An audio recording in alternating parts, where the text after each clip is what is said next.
tänases saates räägime Nukuteatrist. Ja räägime me nii vanast Nukuteatrist, seda, mida minuealised veel mäletavad, kui ka täiesti uuenenud Nukuteatri osast.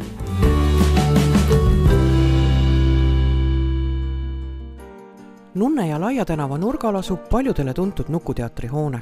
Siin tegutses aga aastatel 1809–1902 esimene kutseline teater Tallinnas. Kui veel kaugemale minevikku vaadata, siis esimesed ehitised tekkisid 15. sajandil, kui 1491. aastal tegutses siin Brandenburgi kõrts. 16.–18. sajandini mainitakse sellel krundil 3 kivist aita. 1765. aastaks on praktiliselt tühjale platsile ehitatud tagasihoidlik, 2-korruseline klassitsistliku fassaadiga elamu. Hoone ehitati ümber arhitekt Henningeni projekti järgi. 1809. aastal tehtud teatrisaali sisekujunduse autoriks on Karl Ludwig Engel. Siis langes hoone paar korda tuleroaks ja praeguseni säilinud nurgamaja ehitati aastatel 1904–1907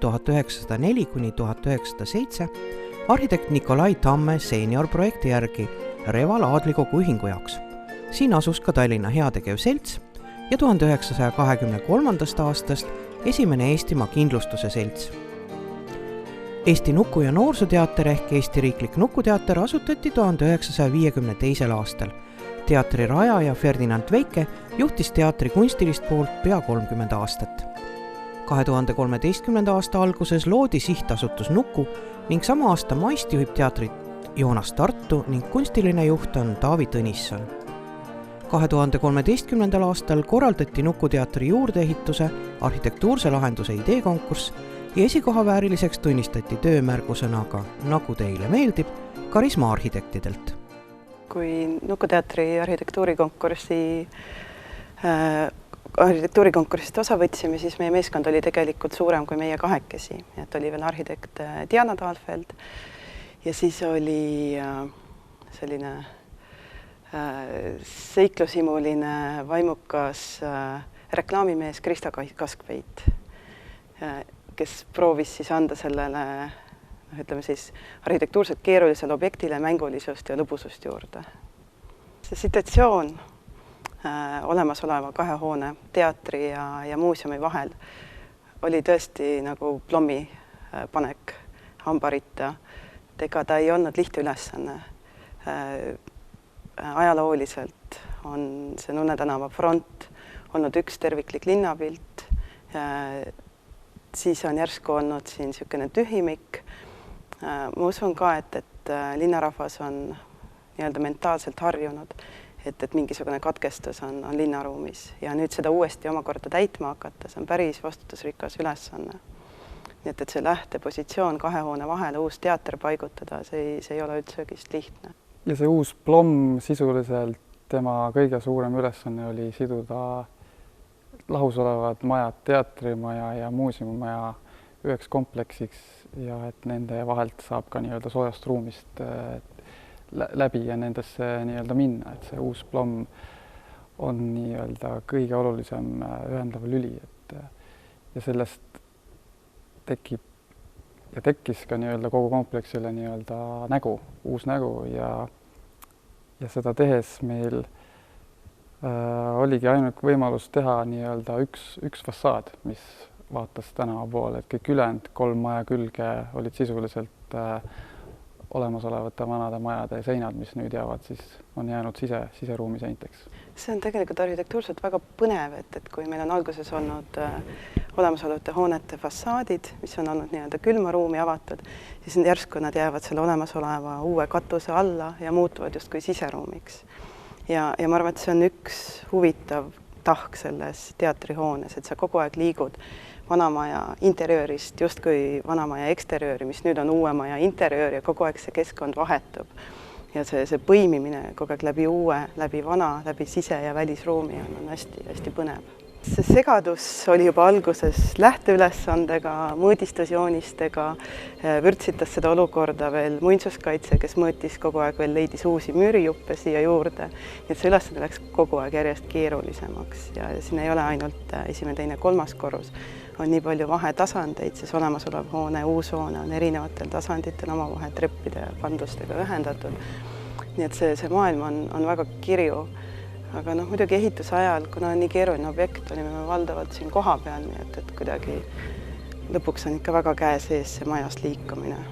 Ja see nii-öelda kogu see liikumine siis on toodud ka tänava fassaadi, et oleks nii-öelda see kuluaar on tänava pool ja ka ühendus muuseumi ja teatri vahel, et see sai ka üheks otsustavaks nüansiks konkursitööde hindamisel, et peeti heaks seda, et ikkagist majal on aknad ja aknad on suured ja nii-öelda siis tekib kontakt tänavalt inimesel teatris oleva inimesega ja vastupidi, et see kuidagi maja ikkagist suhtleb nii-öelda linnaga. Praegu see hoone fassaad on minimalistlik, hele, ikka hästi selge jooneline lips. Tegelikult see ehitusauk ise oli suhteliselt värviküllane.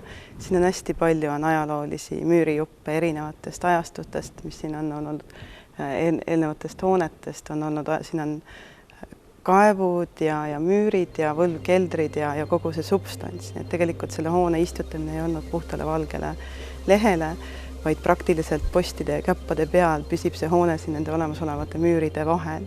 Et tegelikult see konstruktiivne maailm, mis seda hoonet üleval hoiab, see on ääretult põnev olnud. Ja muidugi selle tõttu, mis siin all on see olemasolev foajee ja see keskkond ka selline, nagu ta täna on.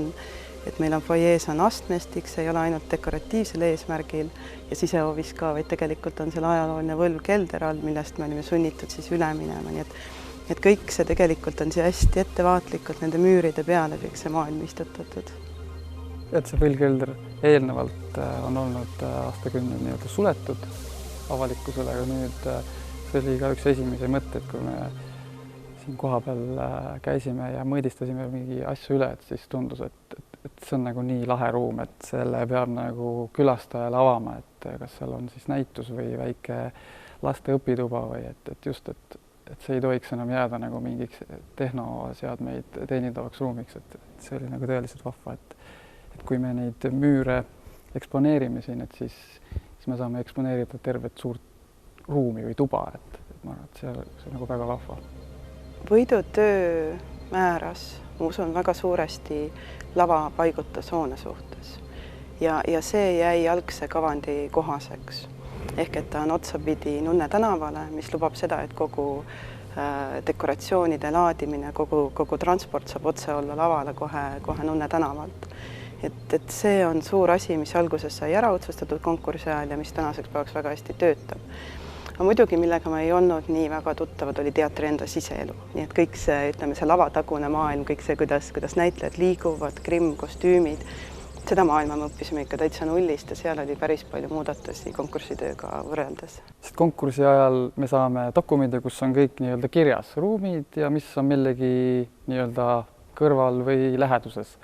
Aga et sellest logistikast lõpuni aru saada, pead sa nii-öelda inimesega silmast silma kohtuma ja tegelikult kogu seda siseelu siis nagu tema sõnade ja seletuste läbi nagu aru saama, et siis sa saad aru ka sellest, miks mingi ruum on nii suur või millegi lähedal, et siis sealt tulid väikesed nii-öelda korrigeeringud sellele, aga see on täiesti tavaline. Ma arvan, et meile väga üllatava ja meeldivana oli näiteks Nukuteatri kunstniku töö, et me arvasime, et ta kuskil lava all, laoruumides tegeleb oma dekoratsioonide maalimisega.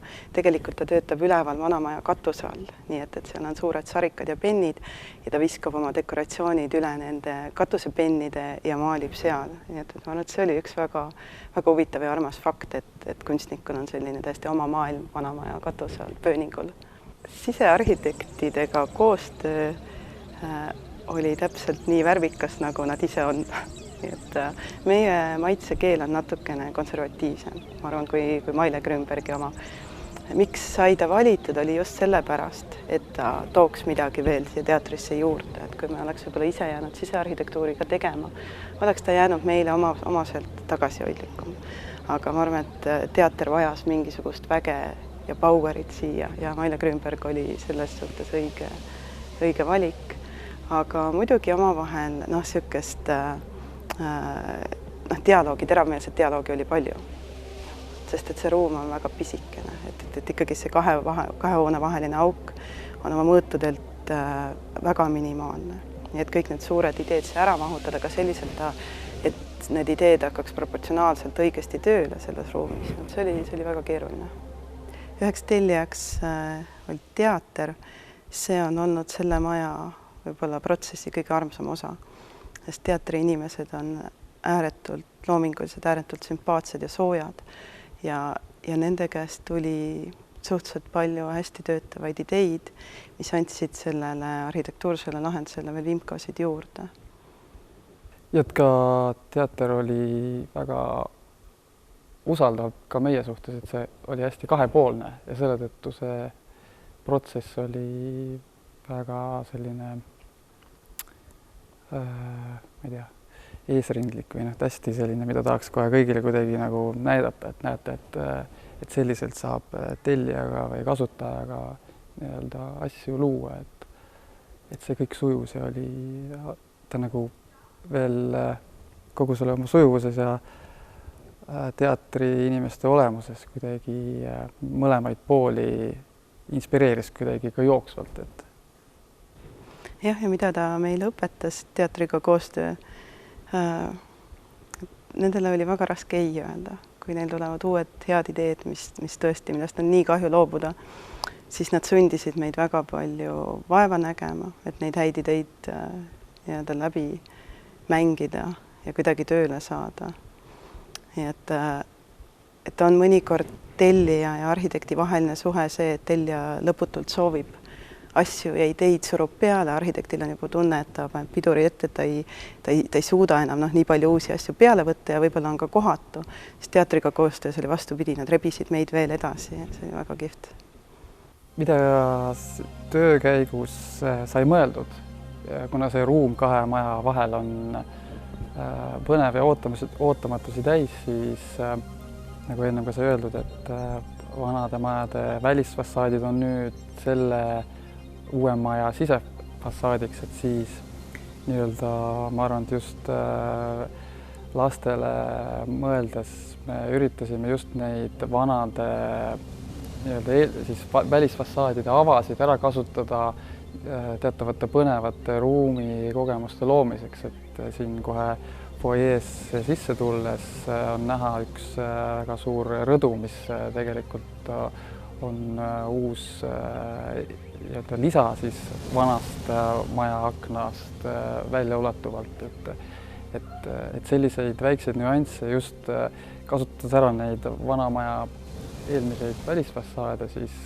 tekivad sellised üllatusmomendid, kus sul hetkel tundub, et sa oled nagu eksinud siin, aga siis sa teatud avast jälle nii-öelda leides mingi ava või sealt välja vaadata, sa saad aru, et tegelikult sa oled täpselt selles kohas, kus sa nagu arvasid, et need nüansid on, mis loovad sellist siseruumi põnevust siin ruumiliselt. Ma arvan, et väga suur selline lastele suunatud otsus oli ka vaipkattega kõikide pindade katmine. Et siin on tõesti palju kõrguste vahesid, treppe ja igasuguseid üleminekuid.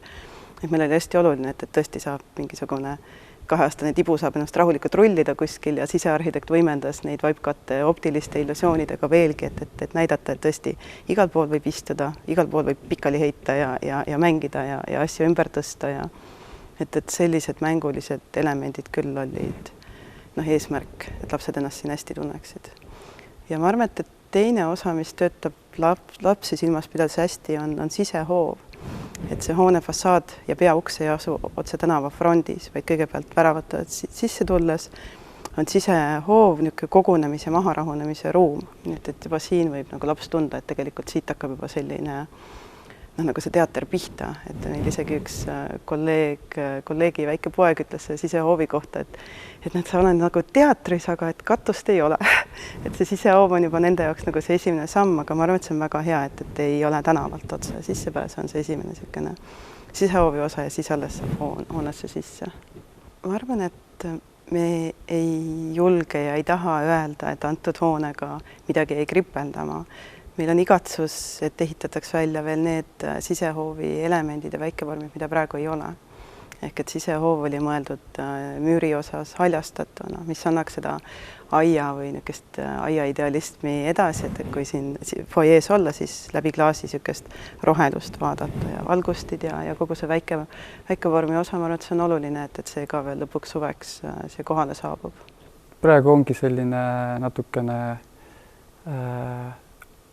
talveaeg on natuke pime ja natuke kurvavõitu, et siis, et ma arvan, et kogu see kompleks lööb täitsa särama siin kevadel ja suvel, kus siis kogu see pind ja need ruumid ja need siseaiad võetakse kasutusele ja et siis on sellest kogu sellest kompleksist kõige parem nagu niisugune ülevaade ja saab seda kõige paremini nii-öelda hinnata ja nautida.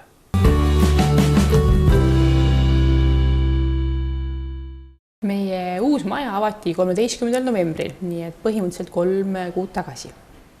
Ja selle 3 kuuga, kas on leitud teid ülesse? Oi, jaa, siin käib väga palju rahvast. Kindlasti need, kes käivad etendustel ja muuseumis piletiga, aga ka neid, kes lihtsalt astuvad tänava pealt sisse vaatavad, et see on midagi uut, nad pole seda näinud, mis see on, mis siin on. Ja siis saab oled selles, et sama vana hea Nukuteater, lihtsalt natukene uuemas, kaasaegsemas, värskemas vormis. Ja tegelikult algavad teie majad juba Nunne tänavalt ja keeravad konksuga Laiale tänavale. Kui palju teil ruume siin on ja mis siin kõik sees on? Meil on kokku siis 3 maja. Üks ongi see kõige tuntum Lai 1 teatrimaja, mis on meil olnud nii-öelda aegade algusest peaaegu käes. Siis on Nunne 8 muuseumimaja ja seal vahel on see uus juurdeehituse osa, mis siis liidab selle 2 eraldi maja kokku üheks tervikuks. Kui palju seal ruume kokku on, ma ausalt öeldes ei tea. Ma arvan, et pole veel mõnes ruumis ise käinud, et ma olen siin majas töötanud peaaegu 3 aastat. Ei ole üldse nii palju kui mõnel muul mu kolleegil, aga mul on kindlasti mõned ruumid veel käimata. Kui palju näitlejaid Nukuteatris on? Praegu meil on trupis 18 näitlejat ja sügisel on siis tulemas 2 tükki juurde, 2 noort juurde. Aga vanuseliselt, kuidas teie näitlejad on? Kõige vanem näitleja on loomulikult Helle Laas. Tema tähistas nüüd just oma 75. sünnipäeva sügisel. Ja kõige noorem jääb kuskile minu meelest 28. eluaasta kant, ei natuke vähem, 25 vist on minu meelest. Mart Müürisepp peaks olema. Ja millised etendused Nukuteatris praegu jooksevad ja kuhu võiks siis kutsuda inimesi vaatama? Meil on repertuaaris kokku umbes 20 natukene peale lavastust, nii et ma kõiki nüüd ette lugema ei hakka, et see info on meil ilusti kodulehel ja kassas mängukavas olemas. Me anname etendusi teisipäevast pühapäevani 1 või 2 või 3 korda päevas ja need lavastused on nukkudega, on ilma nukkudeta, on sellist mõlemat versiooni, kus laval on nii nukud kui näitlejad, kes siis oma neid rolle vahetavad. Ja loomulikult meil on hästi palju uuslavastusi, et me tähistame sel hooajal oma 65. hooaega, siis natuke selline ümmargusem, mitte päris juubel loomulikult, aga ümmargusem aasta on. Nii et see maja on justkui meie kõige suurem kingitus meile endile ja meil on väga rõõmsad selle üle, aga iga uus lavastus on ka kingitus meie publikule. Ja äsja just esietendus Väike prints ja sinna praeguse seisuga ühtegi piletit saada pole. Kui nüüd õnnestub maikuus veel mai viimasel nädalal teatrisse tulla ja pileteid saada, siis ma arvan, et seal äkki veel koht jagub. Ja kohe on tulemas välja täiskasvanute lavastus Linnud Hitchcocki filmi ainetel. See ei kõla üldse mitte Nukuteatri repertuaari moodi. See kõlab väga Nukuteatri repertuaari moodi, sest tegelikult meie Nukuteater püüab selle poole kogu aeg on püüdnud, et lavastusi on igale vanusele ja igale maitsele. Ja see Hitchcocki Linnud ongi, või peaksin ütlema, Vahur Kelleri Linnud, sest tema seda lavastab, ongi just täiskasvanutele mõeldud thriller põhimõtteliselt. Ja ta saab aines sellest Hitchcocki filmist ja ühest jutustusest, millest see film põhineb ja räägib loo sellisest apokalüptilisest maailmast, kus linnud ründavad inimesi, siis 2 paari loo ja nende omavahelise sellise trillerliku põneviku. Ma arvan, et see on väga nukuteatrilik lavastus, me kasutame seal ka nukke, maske, hästi palju visuaalteatrit, kui te tahate aru saada, mis on kaasaegne visuaalteater, siis ma arvan, et see linnud on selle jaoks küll väga hea võimalus. Ja kohe pärast lindude esietendub kõige väiksematele lastele, ehk siis alates 10. elukuust kuni 2. eluaastani lavastus nimega Nuttude salajutud, kus siis laval ongi 2 näitlejat ja kes nendele beebidele sõna otseses mõttes ja nende vanematele, kes saalis on, siis mängivad ühe sellise armsa maailma loomise loo, kuhu sünnivad 2 nutut, rõõmunutu ja kurbuse nutu ja kuidas nad siis omavahel hakkama saavad. Kas teil on olnud ennem ka sellist tükki, kuhu päris sülelapsed oleks oodatud? Ja meil on need tegelikult alates 1. eluaastast, me oleme alati öelnud, et võib vaatama tulla etendusi. Meil on praegu ka mängukavas Vurkann, mis on samuti päris pisikestele. 10-kuustele päris spetsiifiliselt pole seda nüüd nagu olnud, aga see 10-kuune on ka selline, et 10. elukuu, 11. ja alates sellest ajast, et vaatame, kuidas nendega hakkama saavad. Meil käib väga palju beebisid, käivad muuseumis, käivad meil mängunurgas kohvikus mängimas.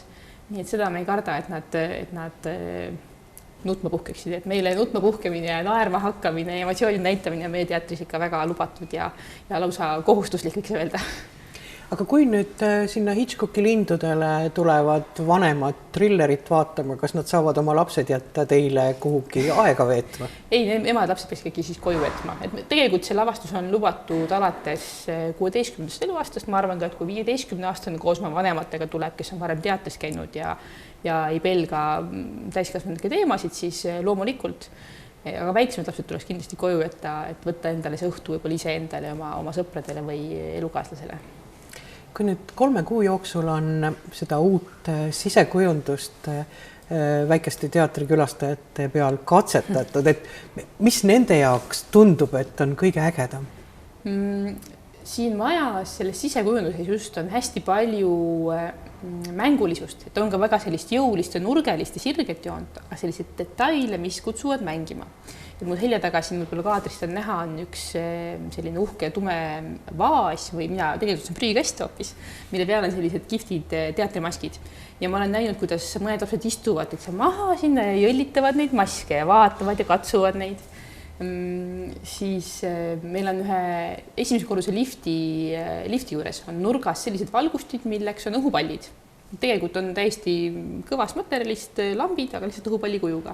Ja kui neid nööris sikutada, siis see lamp läheb põlema ja läheb kustu. Et see on ka üks koht, kus ma olen näinud mõnda last päris hoogsalt mängimas, nii et unustab isegi etendusele minna, et tuleb seda lausa ära tirida sealt. Ikka juhtub. Ja 3. koht 1. korruse fojees on vaiva peal selline ruudumuster. Ja kui sa seal koha peal sõidad, siis sa ei saa aru, mis see on. Aga kui vaadata ülevalt poolt või natuke eemalt, siis ta on tegelikult ruumiline, justkui oleks nagu must auk. Ja ma olen näinud seda, kuidas lapsed kaugelt jooksevad ja siis hüppavad sinna sisse ja just ka pikali maha, et neid mängukohti on päris palju ja tegelikult ma võiks öelda, et ega ainult lapsed ei mängi, et täiskasvanud mängivad ka üsna palju. Ühesõnaga, te olete tegelikult täitnud selle vanemate inimeste soovi korraks tunda ennast jälle lapsena? Absoluutselt ja selleks põhiline mängumaa tegelikult siin teatris on ju Nukumuuseum, mis ka meie juures tegutseb ja ongi meie enda teatrimuuseum, kus me nukuteatri maailma tutvustame ja seal on läbi 3 või 4 korruse neid mängu ja lustimis ja nostalgia hetki ikka päris palju. Istume praegu siin, kus iseenesest võiks ju ka rõdu peale minna, kui ei oleks nii pööraselt külm, et kui nüüd soojemaks läheb, mis siin rõdu peal toimuma hakkab? Siia rõdu peale me paneme samad valged pead, mis meie ees praegu lauana ja ümber toolidena on, et sinna tuleb selline väike väliterrass, kus siis saab nautida Eesti suurepärast suve. Ja ilmselt saab ka alumise korruse Hendriku kohvikust tulla siia oma saiakese ja kohvitassiga, et seda suveilma või kevadilma nautida. Ja loomulikult, kui on suvel veel etendused, mida ka kindlasti juhtub, siis see on koht, kus saab siis etenduse vahel värsket õhku hingata. Kui siit Nunne tänavalt tulla, siis uus sissepääs teatrile ja seal üleval on mingid imelised vasksed asjad. Mis asjad need on? See on nüüd nii-öelda protsendikunst. Ehk siis teadupärast Eestis on seadus, mis ütleb, et 1% uue maja eelarvest peab kuuluma kunstile ja meil oli kunstihange, mille võitsid siis Mark Kane ja Varvara Guljajev, kelle käte all ja kelle peas sündisid 3, tegelikult alguses 4, aga meil lõpuks jõudis müüri peal 3 kineetilist valgustit või kineetilist skulptuuri, kelle nimed on katusepoisid ja nemad siis ärkavad õhtuti pimeduses ellu, sõna otseses mõttes, ehk siis valgus lülitub käima ja kui inimesed lähevad nende alt mööda, siis nad jälgivad teid ja pilgutavad mõnikord silma. Nii et sellised valguslaigud on, mis liiguvad ja vaatavad, kust need inimesed tulevad, kuhu nad lähevad. Nii et selline üsna lustakas mänguline element tänava peal. Kas nüüd, kui on ruumi juurde saadud, igasuguseid ideid ellu viidud, kas on veel midagi, mida Nukuteater tahab, millegi poole püüelda veel? No püüdlusi on alati palju ja unistusi ka veel rohkem, et see maja võimaldab seda tunduvalt paremini, et see maja on selline logistiline keskpunkt, on kogu selle kompleksi süda, see suur saal, mille kõrval me praegu istume, Ferdinandi saal, annab neid võimalusi lavastuste mõttes rohkem, et kas luua natukene suuremaid lavastusi või ka tehniliselt meil on väga kõva lavatehnoloogia, üks Eesti parimaid praegu, et see kogu see valguspark ja elektrilised aksid või need elektrilised stanged, on väga kõva sõna, et see aitab kindlasti uutele lavastustele kaasa. Ja ma arvan, et unistused ongi pigem selles, et siia majja jõuaksid kõik need eestlased, kes pole veel siia jõudnud, et kindlasti ei pea jõudma selle aasta jooksul, et me ei kao mitte kuskile, me oleme alati olemas ja et kõik tuleksid siia ja saaksid aru, et Nukuteater on ikka kõigile mõeldud.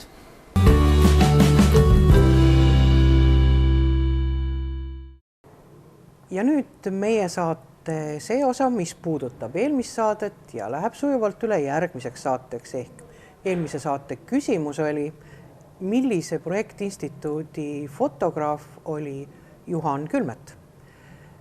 Õige vastus oli Eesti projekt ja nüüd vaatame, kes õigesti vastanutest saab auhinnaraamatu. Ja võitja on Maret-Lii Pakov.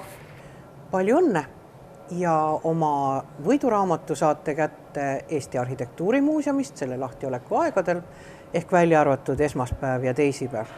Aga nüüd selle saate küsimus. Enne selle saate küsimust on hea meel öelda, et sel korral on auhinnaks hoopis kutse 2 Nukuteatrisse, 1 vabalt valitud etendusele.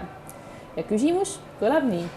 Mis nime kannavad Nukuteatri müüril olevad kineetilised valgustid? Kellel see vastus teada või kes ei tea, käib siit Nunne tänavalt, vaatab, loeb, võib-olla leiab selle nime ülesse. Saatke 1,5 nädala jooksul vastused ära meiliaadressile majadajas@tallinnatv.eu ja sellega ongi meie see saade Nukuteatrist otsa saanud. Kohtume 2 nädala pärast.